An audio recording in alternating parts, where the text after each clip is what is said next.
എവിടെ ചെന്നാലും അങ്കമാലി എന്ന് പറയുമ്പം നമ്മൾ കഴിഞ്ഞ 2 വീട് മുമ്പേ പോയ വീട്ടില് മാങ്ങാക്കറി തലേദിവസം നമ്മളത് വെട്ടി നുറുക്കി ഉപ്പും ഇട്ട് വെളിച്ചെണ്ണയും മഞ്ഞപ്പൊടിയൊക്കെ ഇട്ട് തിരുമ്മി കൊട്ടയിൽ വെച്ചിട്ട് രാവിലെയാണ് അത് ഇട്ട് കഴുകിയിട്ടാണ് അത് വേവിക്കുന്നത്. അതിനൊരു പ്രത്യേക ടേസ്റ്റ് ഉണ്ടാവും. അത് ഉപ്പറച്ചിന്ന് പറയും. അത് വെളിയിൽ വെക്കണോ? അത് വെളിയില്ല, തലേ ദിവസം കട്ട് ചെയ്യും. ഇവിടെ തന്നെ കട്ടി വേണം, അത് പുറത്ത് വാങ്ങിക്കണം. എന്റെ ഹൗസ് വാമിങ്ങിന് ഞാൻ തന്നെ ഒരു പോത്തിനെടുത്ത് ഇവിടെ വെച്ച് തന്നെ നുറുക്കി, അതായത് ഇവിടുത്തെ ഒട്ടുമിക്കുന്നത് ഇവിടുത്തെ തേങ്ങ വരും ഇവിടുത്തെ, അങ്ങനെ ചെയ്തിട്ടാണ് 10-800 പേരുടെ ഒരു സദ്യ നടന്നത്. അത് ആദ്യ കാലത്ത് ഉണ്ടായിരുന്നത് ഞങ്ങളുടെ നാട്ടിലൊരു സംസ്കാരമാണ്. കാരണം ഒരു പരിപാടി ഉണ്ടാവും, ചുറ്റേൽക്കത്തുള്ള എല്ലാവരും കൂടി ഒന്ന് സഹകരിക്കുക, അത് നുറുക്കാനും അരിയാനൊക്കെ സഹകരിക്കുക. അപ്പൊ അതൊരു ഭയങ്കര ഒരു ബന്ധം ക്രിയേറ്റ് ചെയ്യും. അത് ഈ തവണ ഞാനത് പരീക്ഷിച്ചു, ഒരു പരിധിവരെ ഞാൻ വിജയിച്ചു എന്നുള്ളതാണ്. എല്ലാരും ഒരു കൂട്ടായ്മ അല്ലേ? ഞാൻ എല്ലാവരും സെറ്റ് ചെയ്തിട്ടുണ്ടായിരുന്നു. സഹകരിക്കുമോ നമുക്ക് അറിയില്ല, അതുകൊണ്ട് കുറെ കാലങ്ങളായിട്ട് ഇത് അന്യം നിന്ന് വൈകുന്ന സംഭവമായിരുന്നു. പക്ഷെ എന്റെ സുഹൃത്തുക്കൾ, കണ്ടമാന സുഹൃത്തുക്കൾ ഒന്ന് സഹായിച്ചു, പലരും ഒന്ന് സഹായിച്ചു. ഇതിന് ബീഫ് കട്ട് ചെയ്തിട്ട് ഉപ്പും മഞ്ഞപ്പൊടിയും വെളിച്ചെണ്ണ ഇട്ട് തിരുമ്പും. അത് കഴിഞ്ഞിട്ട് അത് ഒരു കൊട്ടയില് അടിയിൽ വെള്ളം പോകും, കൊട്ടയിലിട്ടിട്ട് കഴുകിയിട്ടാണോ ഉപ്പ് അല്ല കഴിവില്ല, വെള്ളത്തോടെ സാധനം തൊടാൻ പാടില്ല. വെള്ളം തൊട്ട് കഴിഞ്ഞാൽ ഇറച്ചി ചീത്തയായിരിക്കും. അത് അന്ന് മഴയൊക്കെ ആയിരുന്നു. അപ്പൊ ഞങ്ങൾക്ക് ഒരു ടെൻഷൻ. അപ്പൊ കുക്ക് ചെയ്യണ ആള് പറഞ്ഞു വെള്ളം വീണ് കഴിഞ്ഞാൽ ഞാൻ ഇപ്പൊ തന്നെ കറി വെക്കുന്നുള്ളൂ, വൈദ്യുണ്ടെങ്കിൽ പായക്കിട്ട് നല്ല സെറ്റ് വെക്കുമോ രാത്രി? കൊട്ടക്കകത്ത് തന്നെ വെള്ളുകൊട്ടാന്ന് പറയും. വെള്ളുകൊട്ട ഷെഫ് കേട്ടോ, വെള്ളുകൊട്ടാന്ന് പറഞ്ഞ സംഭവം. കൊട്ട തന്നെ മെഴുവാത്ത വെള്ളുകൊട്ട. ഈ തേങ്ങയൊക്കെ ചോക്കാൻ കൊണ്ടുപോകുന്ന വലിയ കൊട്ട ഒക്കെ അത് മെഴുകാത്ത കൊട്ടയാണ്. അതിന് അത് ഈ ചോരയിൽ നമുക്ക് അടിയിലേക്ക് ആ ഉപ്പ് അലുത്ത് പോകും. അതൊന്ന് പരീക്ഷിച്ച് നോക്കണം. അത് പക്ഷെ കട്ട് ചെയ്ത് ഉടനെ തന്നെ അങ്ങനെ ചെയ്യണോ? ഇല്ല, എങ്ങനെയായാലും നമ്മള് കട്ടിങ് തുടങ്ങിയതൊക്കെ വരുമ്പോഴേക്കും ഒരു വൈകിട്ടാവും. അത്രയും വർക്ക് ഉണ്ടല്ലോ. ഇപ്പൊ വലിയൊരു കാളേനെ ഞാൻ 240 കിലോ ഉണ്ടായിരുന്നു ഇറച്ചി. അപ്പൊ അതിന്റെ ബാക്കിയുള്ള പീസൊക്കെയോ? ഞങ്ങളുടെ നാട്ടിലേക്കൊക്കെ ആണെങ്കിൽ ഈ കല്യാണി തലേദിവസം കപ്പ ഇറച്ചി ഉണ്ടാക്കും. ഇവിടെ അങ്ങനെ സിസ്റ്റം കുറവാണ്. അത് തെക്കോട്ടേക്ക് പോകുമ്പോഴാണ് കൂടുതലും ഈ ഇവിടെ ആ ഒരു സിസ്റ്റം ഇല്ല. അവിടെ ഇതിന്റെ ഇവിടെ ഉണ്ട്, പക്ഷെ അത് ആ ഒരു രീതിയിലുള്ള രീതിയിൽ വന്നിട്ടില്ല. വൈകിട്ട് ഇവിടെ ഫുഡ് ഉണ്ട്, പക്ഷെ കപ്പ ഇറച്ചി ഇല്ല.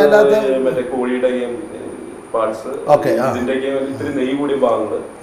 അതിന് ഏറ്റവും നല്ല ഇറച്ചി തലേദിവസത്തെ നമ്മൾ ഉച്ചക്കലത്തെ സദ്യക്ക് വേണ്ടി മാറ്റി വെക്കും. ബാക്കി വല്ല കുറച്ച് വേസ്റ്റ് എന്നല്ല പറയുന്നത്, സംഭവിക്കും കൂടിയിട്ട് അത് അതിന്റെ ടേസ്റ്റാണ്. അത് കായിട്ടാ വയ്ക്കുന്നത്.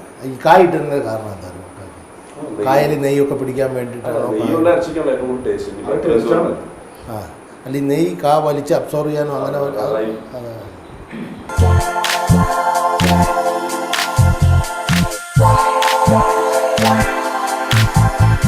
ഈ ഒരു പാസ്ത അറബിയാത്ത എന്ന് പറയുന്ന സോസ് ഉണ്ട്. ഇത് ഇറ്റലിയിൽ എന്താണ് റോം എന്ന് പറയുന്നതാണ് സ്ഥലത്താണ് ഇതിൻ്റെ. ഇറ്റലിയാണ് ഒറിജിൻ. പക്ഷേ നമുക്ക് കേരളത്തിൽ എന്താണ് കോട്ടയത്തു നിന്നുള്ള മീൻ വെട്ടിച്ചതുപോലെ ഇത് ഇറ്റലി എന്നുള്ള റോമിൽ നിന്നുള്ളതാണ്. ഈ അറബിയാത്ത എന്ന വാക്കിന് ഒരു അർത്ഥമുണ്ട്, ആംഗ്രി എന്നുള്ളതാണ്. മീൻസ് സ്പൈസി ആയതുകൊണ്ടാണ്. അത്രയും കിട്ടിയില്ലേ? നീ പാസ്ത ഇടാലോ.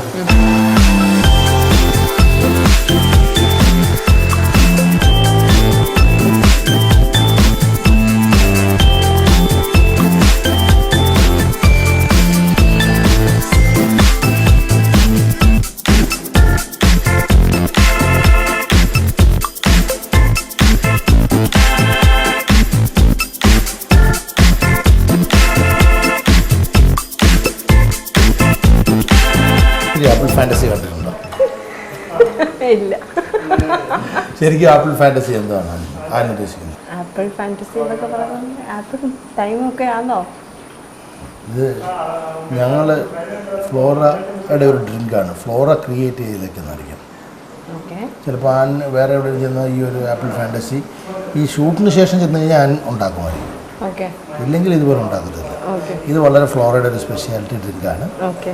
ആപ്പിൾ ഫാന്റസി നമുക്കതുണ്ടാക്കാം. ഞാൻ ഉണ്ടാക്കിക്കോ. പറഞ്ഞോ. അത് ചിക്കനാണോ? ചിക്കനാട്ടെ അല്ല.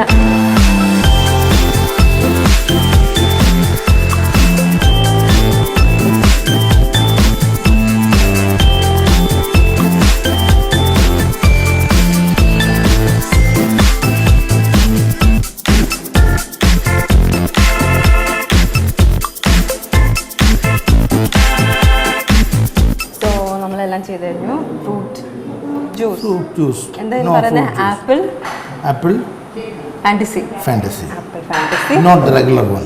Special apple fantasy. ഫ്ലോറയുടെ ആപ്പിൾ ഫാന്റസി റെഡിയാണ്. റെഡിയാണ്. നമ്മൾ ഓഷ്യൻ ക്രസ്റ്റിൽ ഫ്രൈ ചെയ്ത് ക്രം ഫ്രൈ. അത് സീക്രട്ട് ആയിരുന്നോ? Crumb fried chicken. യാ. പിന്നെ പാസ്ത. അർബിയാത്ത.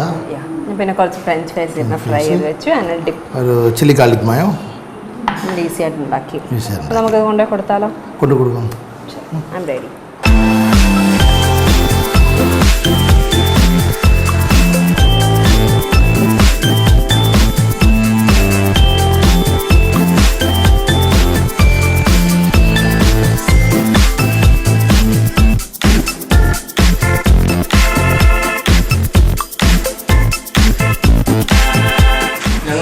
സ്പെഷ്യൽ ഡ്രിങ്ക് ഉണ്ടാക്കിയത് നിങ്ങൾ കുടിച്ചു നോക്കാം. ആപ്പിൾ ഫാന്റസി മോളൊന്ന് കുടിച്ചു നോക്കിയേ. ആപ്പിൾ ഫാന്റസി അമ്മച്ചി തണുപ്പ് അമ്മച്ചിക്ക് ബുദ്ധിമുട്ടുണ്ടോ? കുഴപ്പമൊന്നുമില്ല. ഐസ് ഇട്ടിട്ടുണ്ടോ? മോളെന്ത് പറയുന്നു? ഇഷ്ടപ്പെട്ടോ? പറഞ്ഞ ഇഷ്ടപ്പെട്ടു. മോൾക്ക് ഇഷ്ടപ്പെട്ടു. അതിന്റെ മിന്റിന്റെ ഒരു ഫ്ലേവർ നല്ല ടേസ്റ്റ്. അല്ലെങ്കിൽ സാധനം വീട്ടിലുണ്ടാക്കുമ്പോൾ മിന്റൊന്നും അങ്ങനെ ഉപയോഗിക്കാറില്ലല്ലോ. ഇനി ഉപയോഗിക്കാം. ഇനിത്തെ പരീക്ഷണങ്ങൾ ഇതൊക്കെ ചേർക്കാം.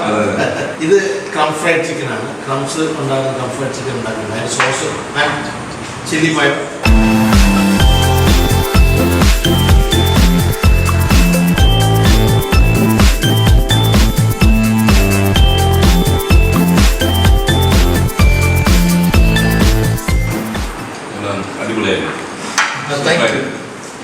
ഇറ്റാലിയന്റെ ഒരു പരീക്ഷണം കൂടെ വീടുകളിൽ നന്നായി, വളരെ നന്നായി.